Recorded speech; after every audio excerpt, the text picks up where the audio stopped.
What's going on, people? We are Tottenham TV back here for another preview stream, and it is a big one this weekend. It is Chelsea away, a ground which historically we don't do well in, especially in recent times. I mean, I only remember one win there, really, since I've been going to Spurs week in, week out, which has been a long time now, actually. And that game was, you know, 3-1 at the Bridge, absolutely scintillating stuff. And it was, funnily enough, against Antonio Conte. Was it back in 2018 or 2017? I can't remember which one. 18. Was it 18? Yeah. And let's get a repeat of that. And, you know, wouldn't mind that. Looking at it, I mean, this is the most confident I've gone into any game at Stamford Bridge probably in my lifetime, to be honest. What about you? Yeah, I mean, the way we've, obviously the confidence around Tottenham at the moment, the way we are going under Antonio Conte and the business we've done, and the way we're playing leads to us going into this game high on confidence, especially with our record against the big teams. Unfortunately, though, our record against Arsenal, City, and Liverpool is strong. But we did lose to Chelsea 3 times in a month. So that obviously needs to be put right. That's still at the back of our mind, I think, when we're thinking about how good we were faring against the big teams. We still haven't, and until we've played Chelsea again since those moments in January, we still have at the back of my mind anyway that they were able to best us 3 times. Albeit we're a different team now. You look at the lineup when we last played them, it's a completely different lineup, isn't it? Absolutely. So I think there's nothing to fear when we're going into this game on Sunday apart from ourselves. The only thing we have to fear is the fact that Spursiness, our record at Stamford Bridge, the fans kind of pessimism going to this game only due to our past record, and that's understandable because we usually, when we go to Stamford Bridge, we get turned over and they usually step up their game. But right now, when you're looking at both teams in terms of their 11, there's not much difference, I think, in quality. When you look at the managers, we've got the superior manager. You look at the form, we're definitely in much better form than Chelsea. And I think we go into this game high on confidence, but it's very important not to be overconfident, because we still need to treat this fixture with the respect that it deserves. Are Spurs favourites for this game? With the bookies, I'm just trying to have a look quickly, but in your mind, are Spurs favourites for this game? I would still say no. I would still say we're not favourites just yet. I don't think that as good as we're going, I still think that on paper, with Chelsea being at home, with some new signings they've made, I think they probably should be favourites. But I think if you drill down into maybe how both teams are playing and all that kind of stuff, you could definitely say Tottenham are in a better position. But in terms of this specific game, I reckon the bookies still have Chelsea as favourites. And they do. Yeah. Chelsea are just over evens, which at home against us is actually quite big. But we're more likely to win than the draw, which is interesting. Really? So it's not more. What's just our odds about then? Though. Ours is about 2-1, just over 2-1, and the draw is slightly over that. Okay. So it's very interesting, but when you're taking past results into account, let's look at the last 5 games against Chelsea. It does not look, it doesn't make good reading. Wow. We haven't scored a goal against them in our last 5 games, whether it be home or away.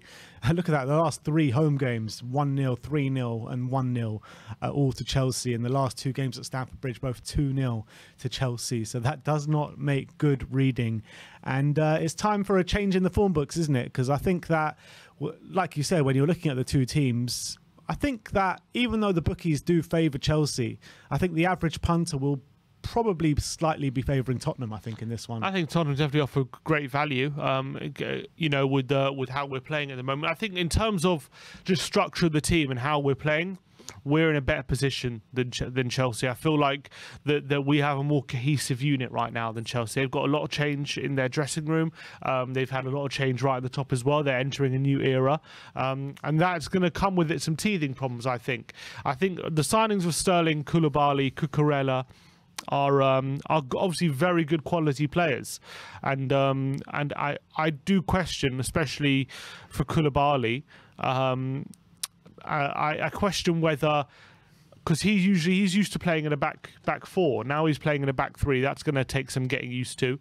Raheem Sterling was playing in a very well-oiled machine in Man City, where it was very intricate interplay, and he was very used to arriving at the back post, getting tap-ins and things like that.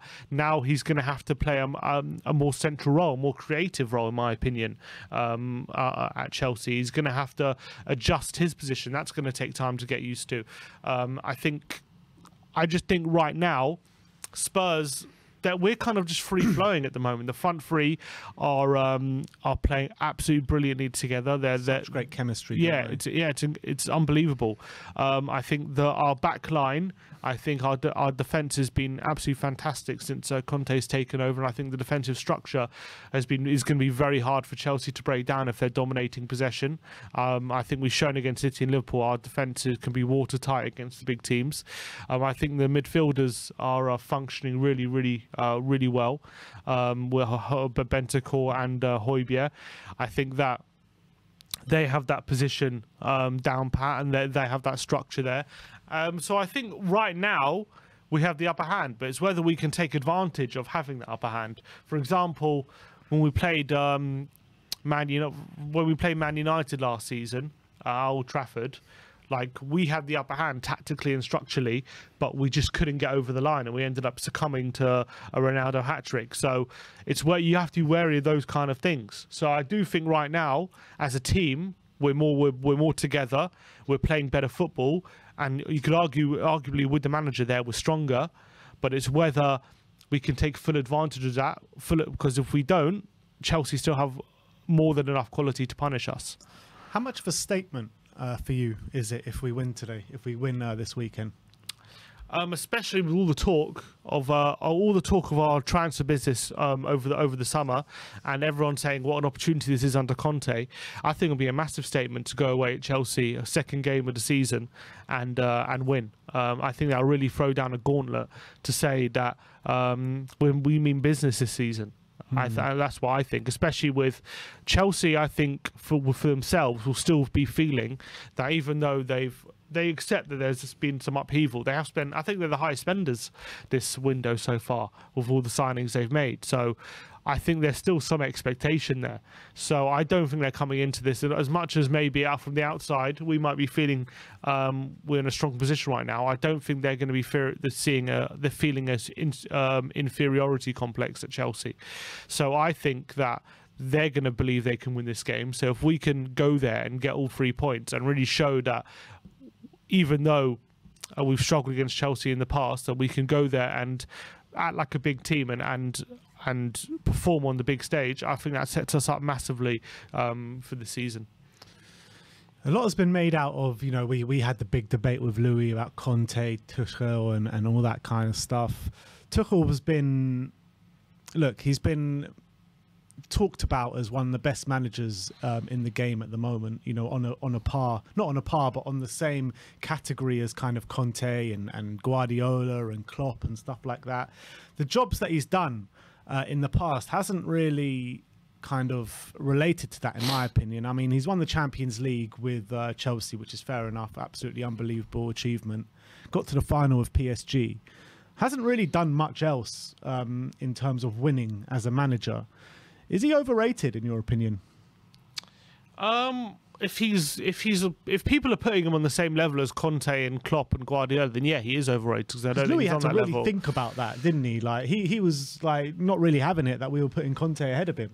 Yeah, I think that he's overrating Tuchel. He thinks right now that he's on the same level as Conte. I think Conte, his level of consistent achievement puts him in a level above Tuchel. Yes, Tuchel won the Champions League with Chelsea and he got to the final of PSG, 2 very good achievements.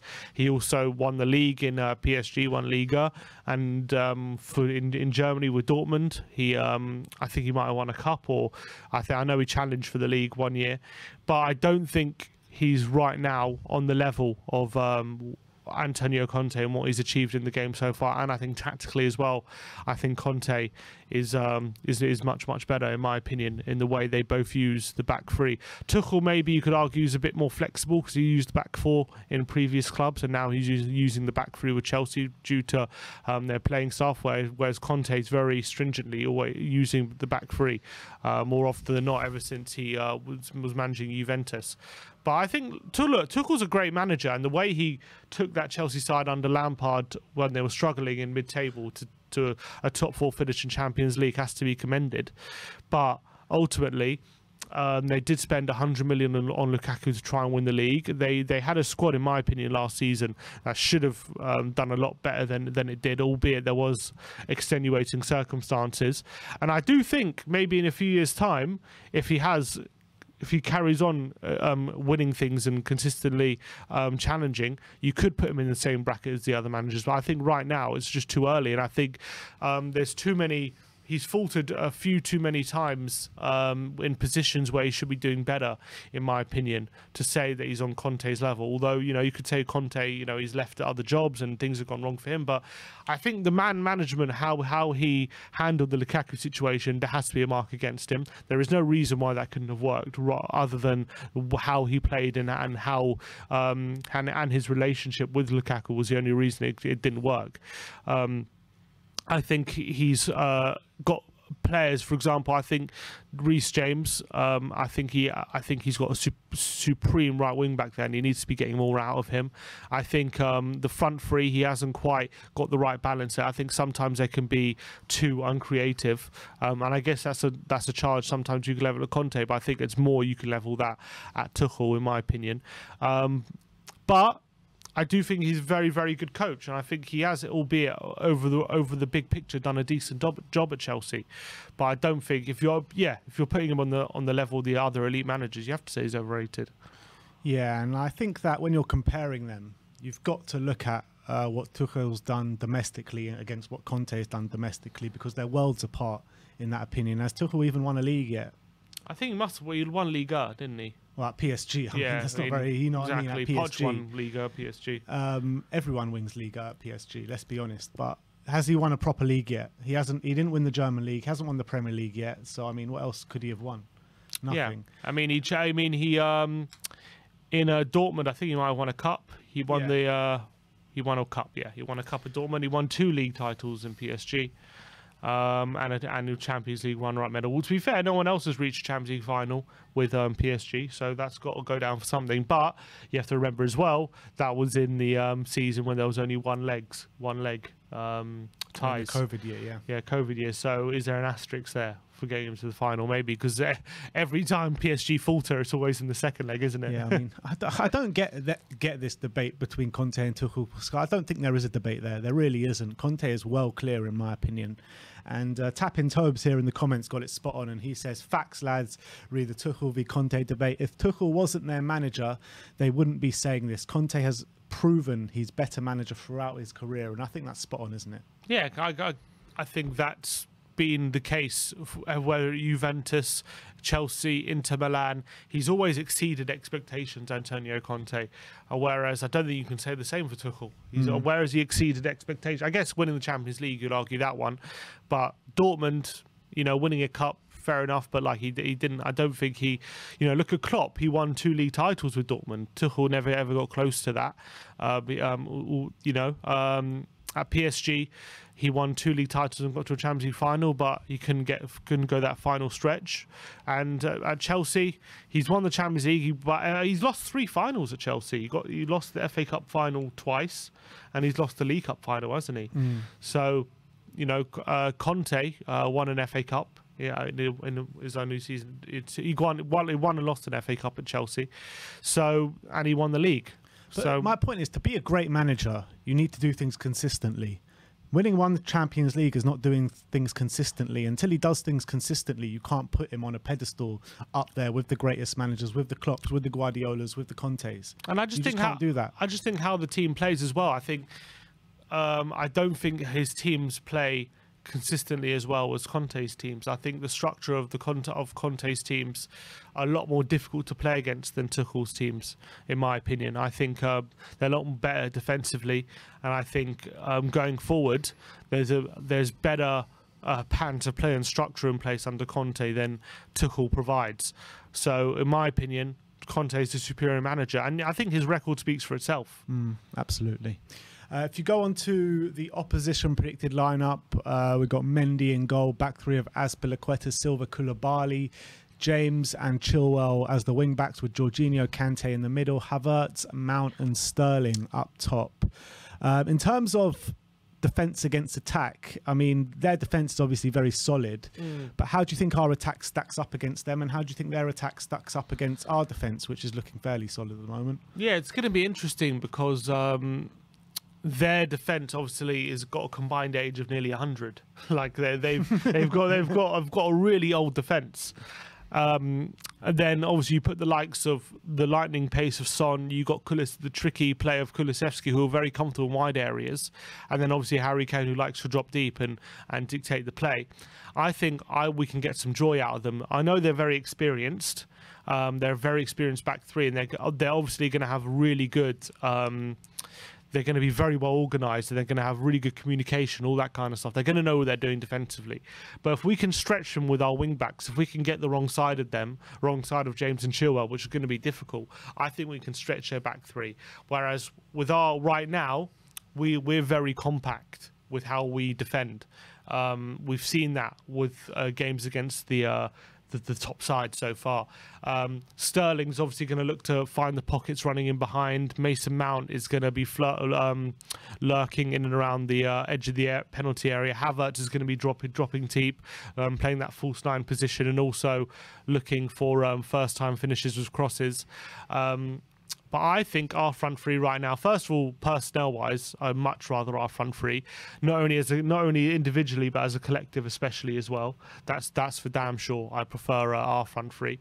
And I think the way that we're playing at the moment, I think our front three are going to be much more of a threat to our backline, even though their backline individually, you could argue, is better than ours. I think as a collective right now, our unit is stronger.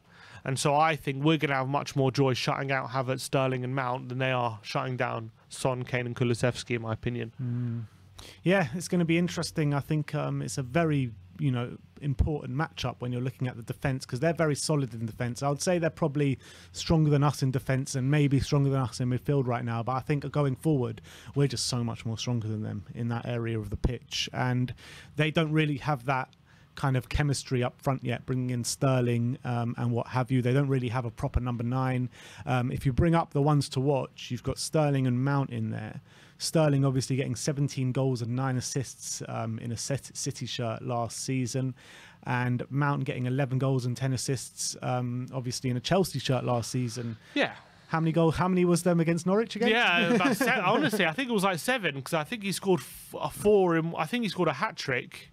Or he scored 4 in one game, all against Norwich, and then he scored like 2 in the next game. So I really think it might have been 6 or 7 goals just against Norwich, which definitely tells you something. But look, I still think he's a phenomenal player, Mason Mount. I think he needs to be more consistent against other sides and not just kind of stat padding. Sometimes I feel like he does that, but I feel left foot, right foot creativity, long range shooting. I think his work rate as well. I think he's a great asset. I think he's so versatile as well. He's brilliant. I think he's probably a brilliant player to have, Mason Mount. So he's definitely one you have to be worried about, because he can come up with a moment of magic. Raheem Sterling, though. But on Mason Mount, do you not feel like with the quality that he has got, he's got to be producing more in the final third? I mean, in terms of 11 goals and 10 assists, those numbers alone, without any further context, that's pretty good for an attacking midfielder. I don't think if you're getting that on a consistent basis, that's pretty high productivity.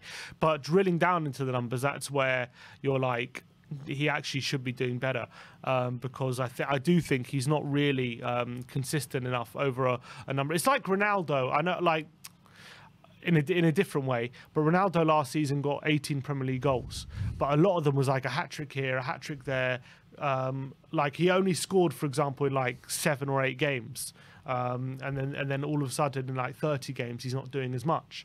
I think it's very similar for Mount. I think it's 11 goals and 10 assists, which is a lot. Those come in like only a few games. They don't come in that many games, and so he's got to be doing in general, which actually leaves a lot of opportunity because it means he could really explode in other games next season. But yeah, I think he should be doing more. Yeah, he got 3 goals and 1 assist in one game against Norwich, and then another game against Norwich he got 1 goal, 1 assist. So of those 11 goals and 10 assists, 4 goals and 2, so 6 of those came against Norwich. So that's quite a big portion of them. Yeah. I think he's got to be doing more in general, but I think he has the ability to do that. I think he's a quality player, Mason Mount. I agree. I really completely believe agree. I mean, I prefer him more centrally, maybe when they put him out on the wide areas. I think he can definitely produce more. In terms of Raheem Sterling, I got a feeling he's just not going to fit in there as much as he did at maybe a Man City. I think he will. I don't. Yeah, I think he's a better. I think Guardiola did a fantastic job with him. Obviously, with tactically how he used Raheem Sterling as that kind of poacher, and how the volume of chances he was getting at Man City.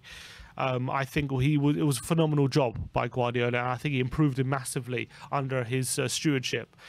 And I think he's become a very good player since Man City. So I do think he's going to do a good job at Chelsea. I just don't think he's going to be as effective. For example, if he was getting between 15 and 20 goals at City, I think he's going to now be getting probably between 10 and 15 goals at Chelsea. So there's going to be, I think, a drop-off in his output, because I don't see him getting the level of service at Chelsea compared to like the premium 5-star service he was getting at City. He's now getting like a 4-star service at Chelsea. All you have to do is look at the amount of chances Chelsea create and the amount of chances Man City create. You know what I mean? That's simple. Yeah, exactly. And I do think as well, for example, we had around him at City, you know, De Bruyne, Foden, Grealish, Gundogan. These are players ready to set him up every single time, always looking for that run in behind, right? At Chelsea, the players around him, not only they're not on the same level, but I feel like he might need to take on a bit of a new different role at Chelsea than he was at City. I think they're gonna rely on him to create things more and be more of a central figure than he was at City. So I think there's going to be more of a burden on Sterling to do things off his own back, and I think he's capable of doing that. But I don't think he's capable of doing that to the level of a player that they think he is. For example, like if you're relying on Hazard to do things like when Hazard has like 2 or 3 players on him, and you're relying on him consistently to take on that level of players and get joy, I think you can rely on Hazard to do that consistently. Whereas Raheem Sterling, I don't think he has that level of ability where you can rely on him to come up with things on his own on a consistent basis to the level where Chelsea might be happy with him. He might be able to do it to a level which is decent, but whether it gets them to a stage where they're challenging for a league when they're relying on Sterling to do those things, I don't know. I think if you're relying on Sterling to be making runs and setting him up and stuff like that, then I think you're getting more joy like City were. But I think if you're relying on his individual quality to be the difference maker, I don't know if he's that level. It's a kind of different way of looking at him. I agree with that, to be fair. But if we take a look at the 2 teams on the pitch now, see where the game can be won and lost. Looks like Spurs are playing with 1 extra player here. Are we? We've got Emerson Royale twice down there. No, we don't. No? Where's Emerson? 2 number 12s on the right Oh, yeah, he can... I don't know where that's come from. I missed that one. I don't know why he's there. I don't know to take him off. Wherever he's there, he's gone now. Yeah, I think tactically, obviously, so this is how we're envisaging both teams are going to shape up. I envisage here Kai Havertz obviously going to be playing kind of that false number 9 role for Chelsea. So it's going to be very interesting tactically to see how we deal with him. I think it's frozen. It's not changing when you do anything on there. 1 sec. Oh, it has now. It's changed now. Okay, there it is. So here's Kai Havertz in this role. He's going to be an interesting one, Kai Havertz, because he's one who likes to play this false number 9 role. He likes to kind of drop deep in these areas. So it's whether... So Spurs are going to have a decision to make, because it's whether if Eric Dyer follows him, if it follows him too deep, then it's going to leave space. This is going to leave the perfect opportunity for Sterling to be running into these channels. I'm not so worried about Mason Mount running in here, because I don't think he's the best runner in behind. I think he likes the ball to feet, Mason Mount, and in those kind of scenarios, I think Ben Davies and Sessegnon should be enough to deal with that kind of threat. But I am very worried about Dyer being drawn out and Raheem Sterling running into these kind of areas, because he's very good at running off the ball and he's so rapid that one quick ball in behind and all of a sudden he could be in on goal. Isn't that where Højbjerg and Bentancur come into play, though? Correct, but then that is true.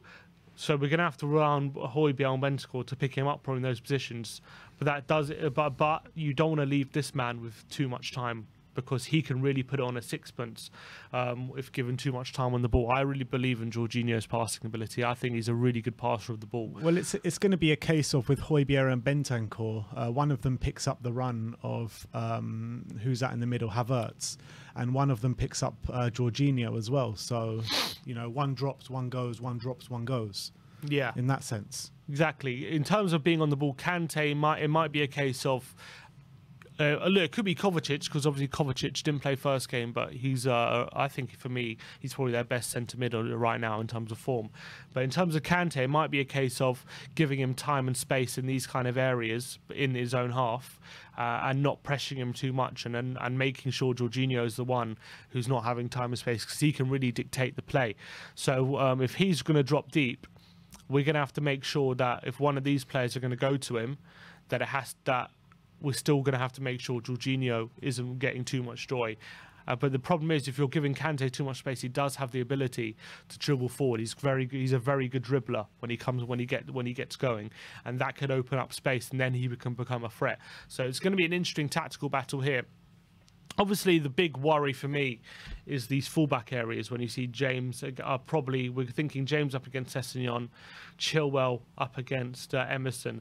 Quality-wise, they do have the upper hand, I would say, when it comes to the wing backs. That's a bit of the worry when we get into these areas. So we could, I think Emerson and Sessegnon are going to have to really make sure, and Kulusevski and Son are really going to have to put in the hard yards to make sure that these guys, we're going to have to double up on them, because these are really big threats when it comes to going forward. I'm actually not too worried, apart from Sterling running in behind here. I'm not too worried with Sterling, Havertz and Mount having the ball in front of our back three, because I really believe that we can contain them. They're very containable when the ball's in front of them. The only worry is that ball to Sterling in behind here, in between these lines. For me, I think when we're going forward in these sort of areas, I think Koulibaly could be an area where we could get a lot of joy. If Chilwell was caught upfield, if we can get Emerson if we can get, because I do question how much Sterling's going to track back, because I think he's going to be forward a lot. So if Chilwell is caught out of position, or if Chilwell's tracking Emerson, if we can isolate Koulibaly, I actually think Kulusevski can get a lot of joy out of him, especially if we can pull Koulibaly out to these wide areas, because I don't think Koulibaly is that comfortable in these wide areas. But it's all going to be about lulling them into a bit of a false sense of security, where staying in our shape, being ready to spring on them at all times. If you can draw Sterling out, if you can draw Koulibaly out, if you can draw Chilwell out, there's going to be a lot of space for us. And, you know, like you say, if we can isolate Koulibaly against the Kulusevski, I think you're completely right. That's exactly where our joy is going to come from. And I think the same on the other side as well, to be fair. And I think as well, yeah, with Kulusevski cutting inside, I think I've seen clips as well already circulated on social media of Kulusevski getting the better of Koulibaly in Serie A a few times. I just think if we can draw him out to these areas, we need to make sure Emerson's high and Chilwell's tracking him. So that means that either Kulusevski, we draw, if Kulusevski's hanging around these areas, either Koulibaly stays here and then all of a sudden Kulusevski has time and space, which we know he really likes, or we draw him out and then all of a sudden Kulusevski can take him on. And then either way, Kulusevski can be our main threat, in my opinion. Thiago Silva up against Kane. We know Kane likes to drop deep. And I think if Silva's going to track him, which I don't think he likes to do, I think he likes to be in this area where he's controlling things. If we're pushing Silva out, then obviously you've got Son running into these areas up against Azpilicueta, and I really back him in a foot race against Azpilicueta right now, him and Son, if we can get him into these central areas here. I do have a feeling, though, with that Thiago Silva, I think Tuchel will probably give him the instruction not to follow Kane too much and let Kante do that job. Yeah. And that would probably be the way to go, because if Kante is patrolling here, I don't think Chelsea have to worry too much, unfortunately, about Bentancur and Højbjerg having too much time and space, because they're not the most creative. Their job is to get the ball very quickly to the wing backs in space or to the front three. Their job isn't really to get forward and create too much. They do it occasionally, but that's not really their role. Yeah. So if Kante is dropping deep and patrolling Kane, making sure he doesn't get too much time and space, even though Bentancur and Højbjerg, it might leave Bentancur with a bit more time in these areas. That might make it a lot more difficult for us to really get joy in these central areas. So it's going to force us out wide, and it's going to leave a lot of pressure on Emerson and Sessegnon to be getting the better of their wing backs.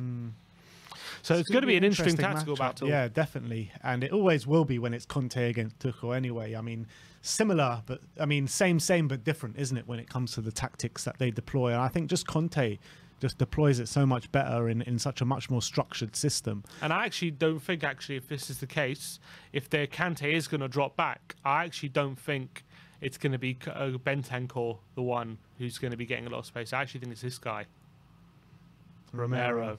I think he's the one. If Sterling is not going to be tracking back as much as maybe, look, he might put all the defensive work in the world, and every time Romero goes forward, he might be following him. But if he doesn't, it could leave him with a lot of space here, Romero and Davis as well. If the same with Mason Mount, because these guys, Sterling and Mount. What I'm hoping, I think, and what Conte's hoping, is that Reece James is going to be looking at Son and trying to help out Azpilicueta, and that means that Sessegnon could get space. Now, if James doesn't help out with Son and he's tracking Sessegnon, then that's where Davis can come into play. If Mason Mount is maybe preoccupied with Sessegnon and James is going over to Son, Mount goes over to Sessegnon, this leaves free space for Davis to move forward into these areas. That's why the wide centre-backs are so crucial in Conte's system, because if Azpilicueta and James are patrolling Son, which you would expect, they don't want to leave Azpilicueta one-on-one with Son, right? They want cover for him, so Reece James is going to have to come over. So that means either Sessegnon is either getting a free run or Mount's tracking him. And if Mount's going to track him, there's Davis going to come in with the support, and maybe that can open up space. So I think in this it's going to be a very, very interesting tactical battle, because I think Azpilicueta is quite good at getting into these areas. I don't see Koulibaly doing that, especially because he's been used to working in a back four. I think he's very set at being that defensive first kind of centre back. I don't see Koulibaly. I'm not saying he's bad at playing out the back. I don't see him more than once or twice a game getting into these areas. Whereas Romero and Davis, they can get into those areas a lot in a game, and that could be the difference. I mean, the only one that I can see foraying forward for them is Azpilicueta. Yeah. I mean, he's the only one that really does, right? Silva for sure. Yeah, Silva will be our Dyer. It's the same kind of thing. Dyer won't be going forward that much. But I still think Dyer gets forward a lot more than Silva, that's for sure. So in an interesting way, as much as Koulibaly is a brilliant defender, And I think we are going to have difficulty getting past him because he's a big man mountain. He's a big defender. How was he in the first game? He played well. I think he did go off after 70 minutes or so. He played well. It was Everton, so it's like let's be honest, he had Demarai Gray to deal with. It's not like exactly.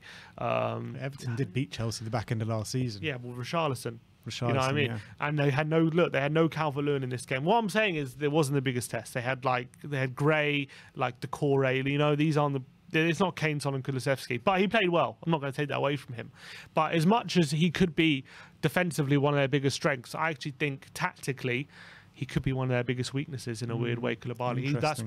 I think that's a tactical battle for me to really look out for. I think him being pulled out to wide areas and him maybe not going forward could create a way which we could get the advantage if we can get Romero and Davis involved. I think that's a tactical advantage we can get use out of.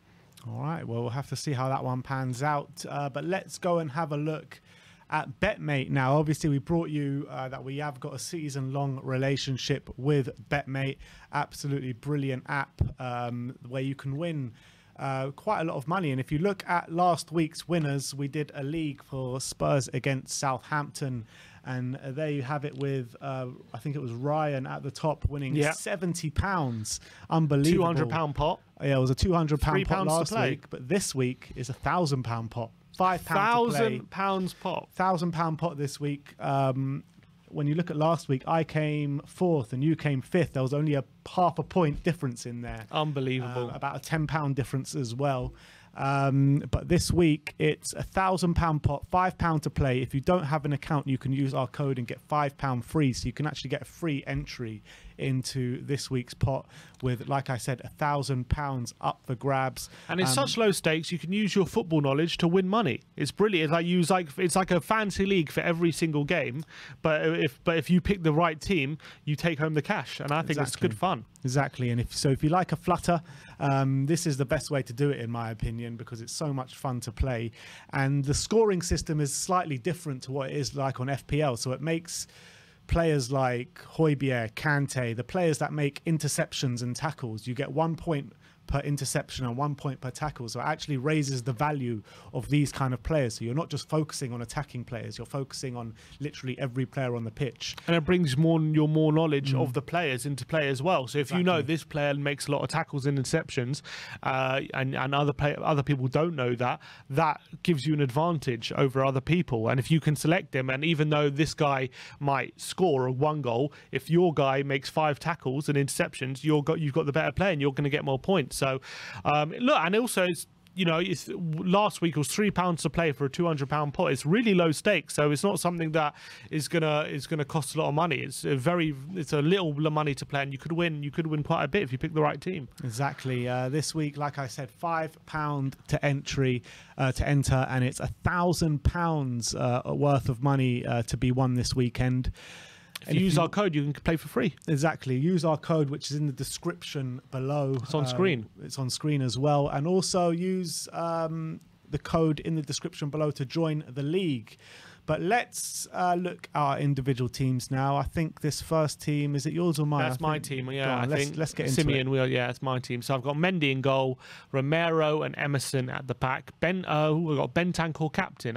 Kulusevski captain, and Kante in the middle with Kane and Son up front. I think no, you know what? I'm going to keep that captain with Kulusevski because he made a lot of tackles last game as well. I think my reasoning behind it is how the scoring works with the goalkeepers is every goal you concede is -1, but every save you make is +1. So for me, I think both teams are not going to keep a clean sheet, and I think Mendy is going to make more saves than Lloris. That's what I'm backing. So I'm going Mendy in goal. I think I had Romero and Emerson at the back. I think Emerson will up against Sterling is going to have to make a lot of tackles, and he gets forward a lot, so maybe he can provide assists. I got him. Romero obviously likes to get involved in a duel or two, so that's why I've got him in midfield. Kulusevski makes a lot of tackles, and I think he could really get some joy up against Koulibaly, so I've got him in as my midfielder. Kante is a tackling machine with tackles and interceptions in the centre, so I got to have him. And then I've got Kane and Son up front because I think they're going to really, I think for me, they're going to get more joy than Sterling or Havertz going forward. I think they're going to be able to trouble the Chelsea defence. So if anyone's going to score or assist, I'm backing those two to do it. So that's my reasoning for my team. Well, let's get into my team. It's very similar, to be fair. I think there was only one player difference. I can't remember which player. Azpilicueta for Emerson. Oh, you had Emerson, yeah. So I've gone for Mendy in goal, pretty much the same reasoning as you. I think that both teams are probably going to score this game, but I'm just going on Mendy to make a few more saves in the game than Lloris. So that's why I've gone for Mendy. Cuti Romero, I think needs no explanation. He makes so many interceptions, so many tackles, and also he can pop up with an assist or a goal very easily the way he gets forward. So I'm going to go for Romero with Azpilicueta, and I think similar reasons for Romero as it is for Azpilicueta. He also makes a lot of interceptions and tackles for a game, and he's the most likely of the back three to get forward and provide something attacking wise. So I've gone for Azpilicueta. I've stuck with Dejan Kulusevski as my captain. He was my captain last week, and that provided me very well with him getting a goal and an assist and a couple of tackles and interceptions. So I've stuck with him. And N'Golo Kante as well. He's an absolute workhorse in the middle. He's buzzing like a bee everywhere and gets loads of tackles and interceptions and what have you. And then obviously Son and Kane up top, because I think they're most likely to provide for us attacking wise. So that is my team. You've seen Simeon's team, so if you want to join our league, do join. The league code is in the description below, and if you want to get a free £5, use the sign-up code WeAreTottenhamTV5, which is running along the bottom of your screen right now. So yeah, very fun to play, and get involved, guys. Get involved. Come and take us on and try and win some money this weekend. £1,000 to be won this weekend. Get involved. Exactly, a lot of money. So yeah, that is your match preview for Chelsea against Spurs at the Bridge this weekend. Very much looking forward to it. Me and Sim will be in the ground this weekend. I cannot wait. And you've got Danny Kiriakou and Marlon in the studio doing your watch along. So thank you everyone for joining us for that preview, and we'll see you very soon.